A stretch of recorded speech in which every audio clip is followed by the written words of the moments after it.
Have I heard about the basic income pilot project coming to Lindsay? No, I have not. Income pilot project? I haven't heard about it. No. I've sort of heard of it. Basic what? Sounds interesting, no? Yes, I have. No. Well, I'm glad they chose Lindsay. I hope it works. Pretty surprised. I haven't heard anything about it. No, I have not heard about the basic income project. It's Lindsay's best kept secret, but this small central Ontario town will soon see a surge in cash flow. The province wants to see whether basic income could one day replace a welfare system many say is broken. Invitations to apply are being sent to select addresses in Lindsay this fall, and the government is trying to get the word out. Could I interest you in hearing a little bit of information about the Basic Income Project? Are you familiar with it at all? No. No? It's looking for 2,000 residents to join the 3-year pilot, which is already underway in the Thunder Bay and Hamilton regions. Officials are using what they've learned from those rollouts to make Lindsay's as smooth as possible. That includes educating community members on the $150 million project. 17,000. Yeah. Depending on their income. 17,000 a year. A person can get Yes. 17,000 Correct. a year from the government. Correct. From the taxpayers. Yes. 17,000 a year. Yes. Here's how the basic income pilot will work. To be eligible, applicants need to be between the ages of 18 and 64, have lived in Lindsay for at least the past year, and be considered low income. Individuals could receive up to $17,000 a year during the pilot. Couples, up to $24,000, minus half of any income they earn. A single parent who makes $20,000 annually could receive an extra $7,000 per year, according to the formula, and still fall below Ontario's poverty line. Those on disability would get an additional $6,000 annually instead of their ODSP checks. Income levels in Lindsay are lower than the provincial average. Everyone agrees the town needs the help, but even some of the biggest community supporters have concerns about the method of choice. There are a lot of people out there that need this program, that really need this program. I can't emphasize how much, but I also know that there are going to be people who will get on this program that could get off their backsides and go get themselves a job and be better off for it. So you've got to take the good with the bad. I mean, it's going to happen. It's inevitable because it's history. Tomlinson has seen a lot of change at Lindsay. He moved to the once thriving blue-collar town over a decade ago on the tail end of what he calls the industry exodus. One by one, the industry has left Lindsay.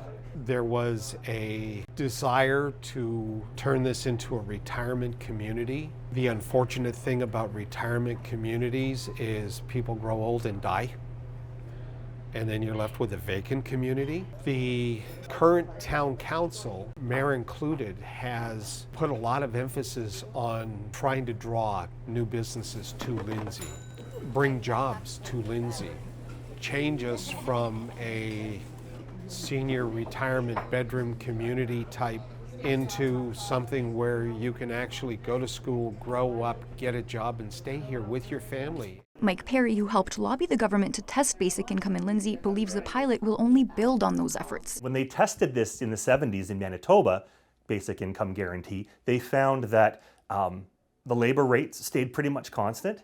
They did see a slight decline, and those turned out to be single moms who could stay home and raise children, and students, young people who were able to stay in school because they found a corresponding increase in graduation rates.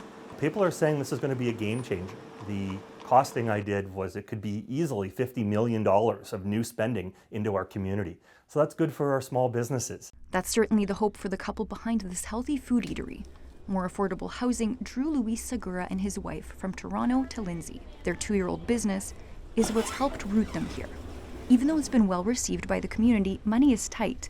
They meet the basic income criteria and hope to apply. I guess there's that misconception that people think, oh, you opened up a business and now you made it. You have these, but it is a struggle, in that sense. We have 6 employees that we have to take care of. When you're in it and you realize the work that it takes, you realize, that there is the overheads, there is the employees, there's all these other things you got to pay before you can even pay yourself. If you can pay yourself sometimes.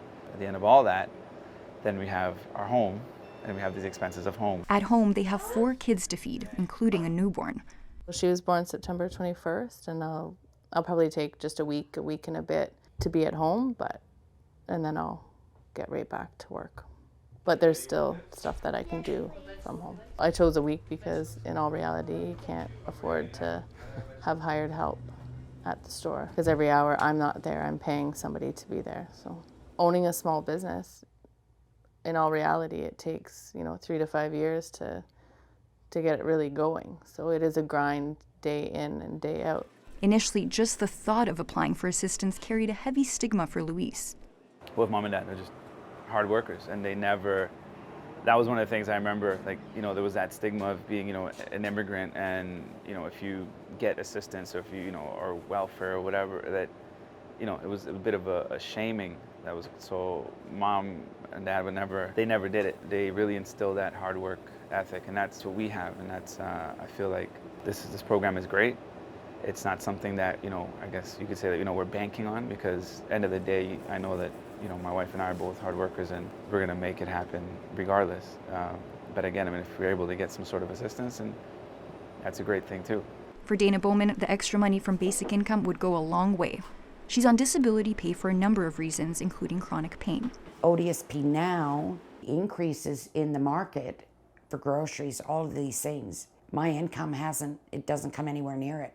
It's not coming anywhere near meeting my basic needs. Even a cup of decaf coffee is a luxury. I actually would like to have some employment. I would like to have some employment. I would like to have a little bit of self-dignity back. The problem is finding a job, along with the fact that anything she'd make over $200 a month would affect her disability pay. She thinks basic income would give her more say over her finances. I don't feel like a big girl again. Having financial responsibility. I look forward to being an acting participant in my local economy. For now, though, she tries to fill her time by volunteering as much as she can. Oh, you stay home too much? It's like going down a dark alley in a bad neighborhood at night. You can get some really stinking thinking going on. So being around positive people, it's so much easier to go out and smile at people and just keep putting one foot in front of the other. The current system isn't working. I think we all know that. No one's happy with the current welfare system as it is. We hear that time and time again. So this is a solution. This is a proposed solution. Is it perfect? Of course not. And it can't be perceived as a magic bullet that's going to fix everything. This is being put out as a test and as a pilot program. And surely we live in a time when we can try new ideas. We haven't had a new social program in this country, I think, since Tommy Douglas and Medicare. So this is long overdue. This is for everyone who meets that low income test. My name is Rachel. I'm Dana. It's nice to meet you, Rachel. You as well. So that could be a struggling farmer here locally. That could be a small business owner who's in their second year of their business and putting all their money into the store and still have kids to feed. It could be the student at Fleming College that didn't necessarily qualify for OSAP and still needs help financially. A little bit of extra cash for some more food and necessities would be nice. I think it would help out a lot more people around here. I definitely plan on applying for it. No one's getting rich off of basic income, but we live in such a rich country, there is no need for any of us to live below the poverty line if we fall on hard times. And right now, if one can't work because of a disability, they're relegated to living in poverty. If you have a minimum wage job and 2 kids, you're living below the poverty line. If you're willing and able to work your 40 hours, you shouldn't be relegated to poverty in this country. How many paychecks are any of us away, in this economy especially, from needing a hand up? So to me, basic income is the great equalizer for all of us if we need it. No one should be excluded because of lack of income. Help TVO create a better world through the power of learning. Visit TVO.org and make a tax-deductible donation today.